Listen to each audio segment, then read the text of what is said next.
Sejam bem-vindos de volta ao Minuto a Minuto. Hoje, vou apresentar um filme de ficção científica, romance-drama de 2016, chamado Passageiros. Preparem-se para spoilers. Atenção e cuidado. A nave interestelar Avalon pode ser vista viajando pelo espaço, rumo a um mundo colonizado chamado Omestiad 2. Todos os seus compartimentos estão vazios, a nave está em piloto automático. Os 258 membros da tripulação e os 5.000 passageiros estão em hibernação. De repente, a nave atravessa um cinturão de asteroides que começa a enfraquecer seus escudos. A energia é desviada para o escudo principal, mas a nave está em rota de colisão com um grande asteroide.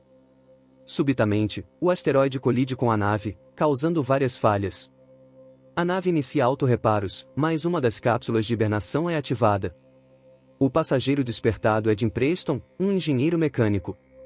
Sua cápsula se abre e um sistema automatizado auxilia em seu despertar, informando-o de que ele passou 120 anos em animação suspensa e que a nave está apenas a 4 meses de distância de Omestiad 2. Ele é informado de que poderá passar esse tempo desfrutando dos aspectos luxuosos da nave.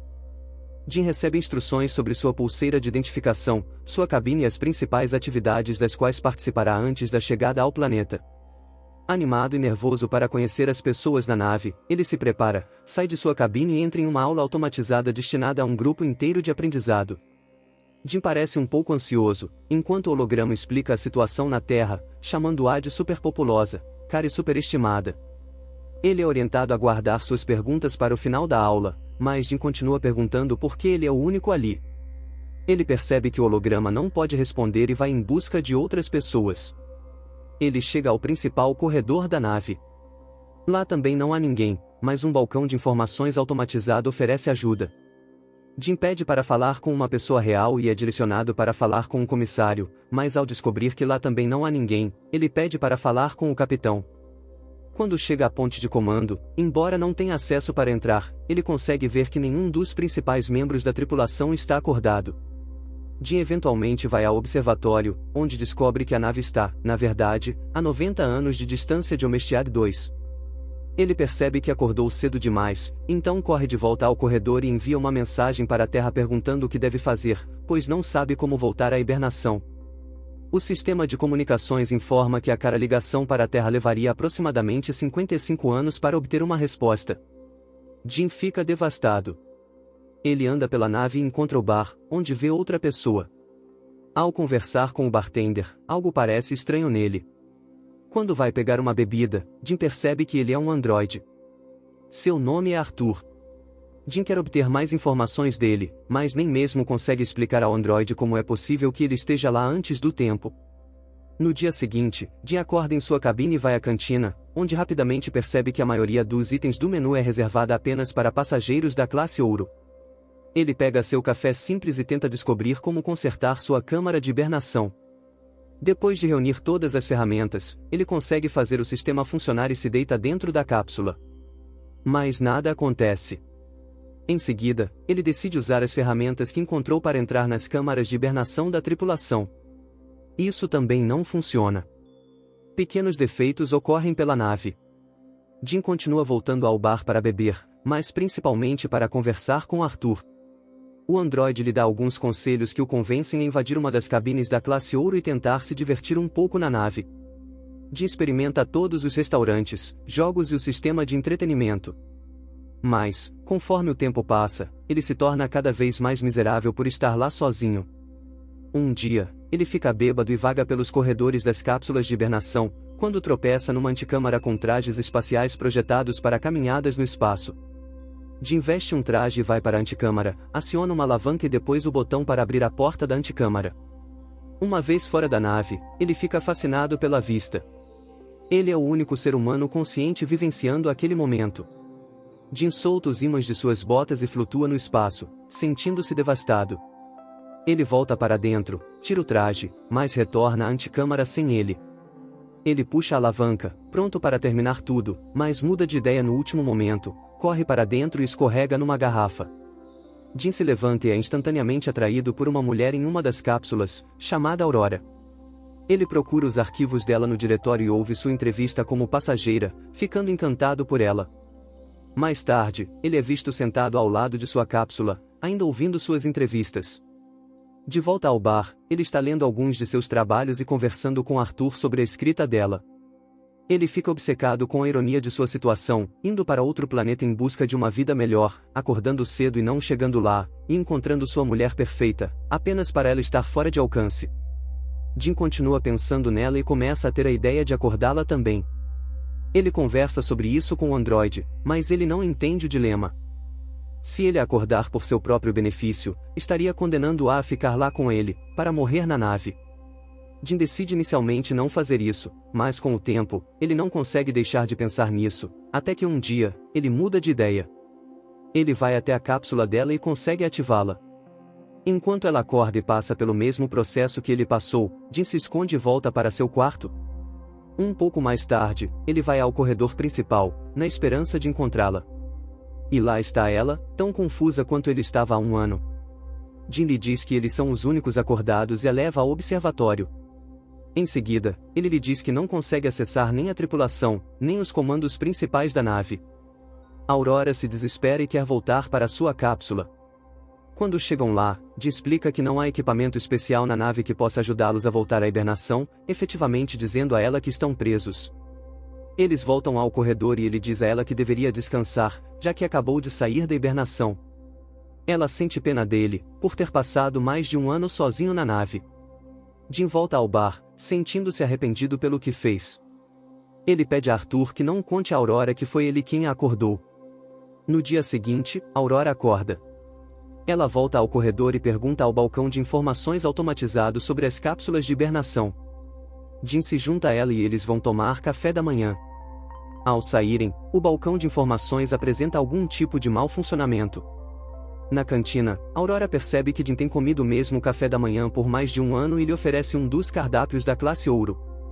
Eles conversam sobre a possibilidade de consertar as cápsulas, mas, ao contrário de Jim, Aurora não está pronta para desistir. Ela pesquisa na enfermaria, depois vasculha documentos de pesquisa e acaba tentando arrombar as portas dos quartos de hibernação da tripulação. Jim percebe mais falhas por toda a nave.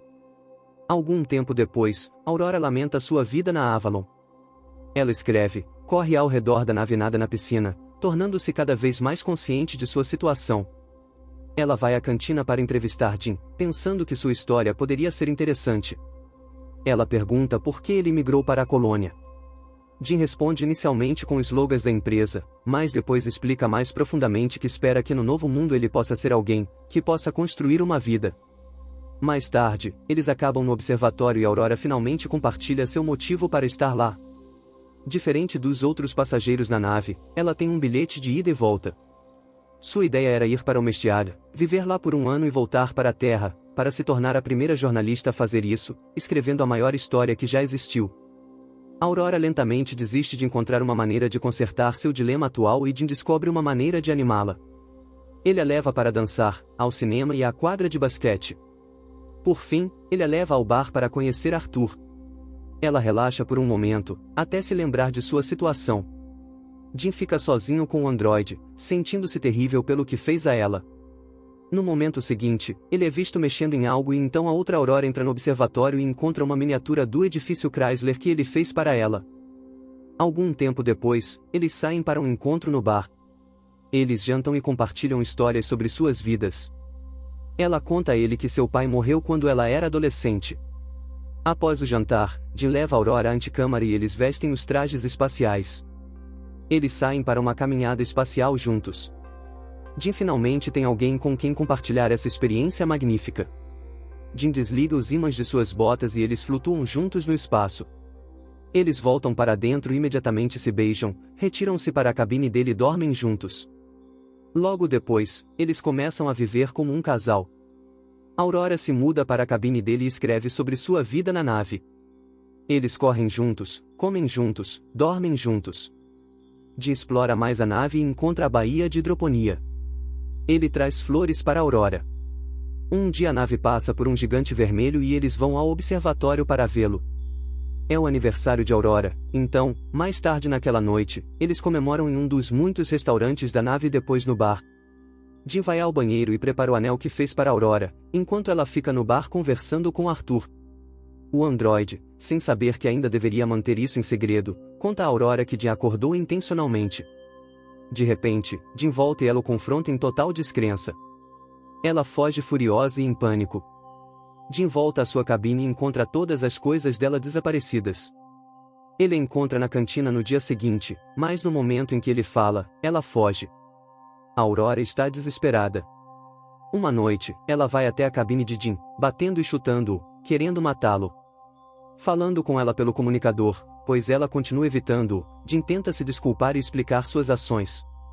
Ele diz que se apaixonou por ela, mas Aurora não se importa.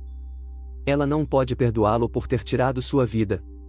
Uma noite, enquanto Jim está em sua cabine, outro mau funcionamento acontece. A nave enfrenta um erro crítico e o comando principal desliga. Mais tarde, ele entra no elevador e ele também falha. Aurora entra no corredor principal e vê que Jim plantou uma árvore lá. Em seguida, ela vai à cantina, onde o dispensador de alimentos também está com defeito. De repente, ambos ouvem a voz do chefe de convés pelos comunicadores, perguntando quem plantou a árvore. Eles correm para o corredor e veem Gus Mancuso parado em frente à árvore de Jim. Eles se apresentam e contam ao chefe sobre a situação. Ele não entende como 3 cápsulas puderam falhar. Mancuso os leva até a ponte e descobre que há algo errado com a nave, mas as informações sobre os sistemas precisam ser verificadas manualmente. Quando eles deixam a ponte, um robô quase cai sobre suas cabeças e os dois dizem a Mancuso que os mal funcionamentos têm ocorrido com mais frequência por toda a nave. Ele diz que isso não deveria acontecer, enquanto mostra como coletar os dados. Mancuso verifica as cápsulas, quando Jim se junta a ele. Jim descobriu o que aconteceu com a cápsula de Aurora. O chefe de convés acha o que Jim fez terrível. Mais tarde, ele está na ponte checando os dados coletados, quando Aurora se junta a ele. Eles conversam sobre o que aconteceu com sua cápsula, mas ele diz que não pode fazer nada a respeito. Jim entra com o 16º robô quebrado. Mancuso sente a doença da hibernação, então ele vai descansar, mas ao sair, ele tosse sangue. Naquela noite, Aurora não consegue dormir, então ela vai nadar. De repente, há uma perda de gravidade por toda a nave e ela começa a se afogar enquanto a água da piscina se move com ela. O sistema de gravidade reinicia e ela mal consegue sair viva. Eles se encontram enquanto vão procurar Mancuso. Os 3 estão de volta à ponte, descobrindo lentamente o que tem acontecido com a nave. Mancuso descobre que algo aconteceu há 2 anos, afetando um sistema principal. Eles precisam encontrar e consertar o que causou a falha, porque toda a nave está tentando compensar. Se não consertarem, todo o navio ficará à deriva. Eles vão encontrar o problema, mas Mancuso desmaia, então Jim e Aurora o levam para a enfermaria. No início do vídeo, algo inesperado acontece. Fique com a gente para descobrir o desenrolar dessa emocionante história de sobrevivência no espaço. Ele está morrendo e não há tratamentos disponíveis que possam impedir ou prolongar o tempo que lhe resta. Algum tempo depois, os 3 se encontram no observatório, e Mancuso entrega a Jim sua pulseira de identificação, dizendo-lhes para consertarem a nave logo em seguida. Ele falece. De repente, as luzes mudam para um vermelho alarmante e a nave começa a tremer. Jim diz a Aurora que precisa da ajuda dela, e eles correm em direção à sala de máquinas, mas ocorre uma falha no sistema de gravidade. E, imediatamente, outra falha atinge Arthur também. Jim o desativa. Finalmente chegando à sala de máquinas, eles começam a procurar pelo problema. Eles o encontram na usina de energia e, ao abrirem a escotilha, Aurora é sugada para fora. Um asteroide causou uma ruptura no casco naquela área. Jim também é sugado, mas ele se segura na escotilha enquanto ela continua fechando sobre ele. Eventualmente, ele também é puxado para fora, mas eles conseguem selar rapidamente a ruptura. Logo após resolverem esse problema, Jim percebe que há mais de uma ruptura no casco. Eles seguem a trajetória do meteoro e descobrem que ele atingiu o computador de controle do reator. Jim acredita que pode encontrar peças de reposição para ele. Eles encontram a peça e a substituem, mas ainda assim o processo de ventilação do reator falha. Eles tentam fazer isso manualmente, mas falha novamente. Jim percebe que precisa abrir a porta de ventilação pelo lado de fora da nave para que possam resfriar o reator. Ambos vão para a câmara de ar e, enquanto ele se prepara para sair, ele entrega a Aurora a pulseira de Mancuso, pois ele pode não voltar. Ela o ajuda com o traje, enquanto ele entra na câmara de ar, ela lhe pede para voltar, pois não consegue viver na nave sem ele. Aurora volta ao reator, onde a temperatura atingiu níveis críticos. Um parafuso do reator é lançado em seu braço, enquanto Jin se aproxima da ventilação pelo lado de fora e vê a porta. A temperatura na sala do reator aumenta, enquanto ele tenta abrir a porta de ventilação. Logo, ele percebe que terá que segurar manualmente a porta aberta para que o reator possa ventilar e comunica isso a Aurora. Ela não gosta do plano, mas ele segue em frente e pede que ela ventile o reator. Ela não quer que ele morra e eles discutem, mas ele diz que precisam salvar os outros e ela ventila o reator. O processo é bem sucedido, mas os vapores do reator empurram Jin para longe e quebram seu cabo de segurança. A pressão em seu traje também está caindo. Ele informa Aurora sobre o que aconteceu e ela se move o mais rápido possível para pegar outro traje e trazê-lo de volta. Ele pede desculpas a ela novamente. Ela veste um traje e sai para buscá-lo, mas seu cabo de segurança é muito curto. Ela é puxada de volta, mas de repente agarra o cabo de Jin e consegue trazê-lo para dentro. Aurora arrasta Jin até a enfermaria, apenas para descobrir que ele já está morto. Ela usa a pulseira de Mancuso para contornar os protocolos médicos e ressuscitá-lo. A cápsula médica faz o trabalho automaticamente e revive Jin. Aurora o perdoa. Mais tarde, Aurora conserta Arthur e eles realizam um enterro espacial adequado para Mancuso. Jin leva ela para a enfermaria e conta que encontrou uma maneira de usar a cápsula médica como uma cápsula de hibernação. Ele a instrui a entrar na cápsula e passar o resto da jornada ali. No entanto, como é revelado mais tarde, ela recusa e decide ficar acordada com ele na nave. Jin finalmente a pede em casamento e eles vivem suas vidas na nave. 88 anos depois, a Avalon chega em Omestiad 2. A tripulação acorda e encontra a nave em um estado muito inesperado. Aurora deixa uma mensagem para eles, recontando a história da vida que ela e Jin tiveram na nave enquanto os demais dormiam. Não se esqueça de se inscrever no canal e ativar as notificações para acompanhar mais vídeos como este. Obrigado por assistir.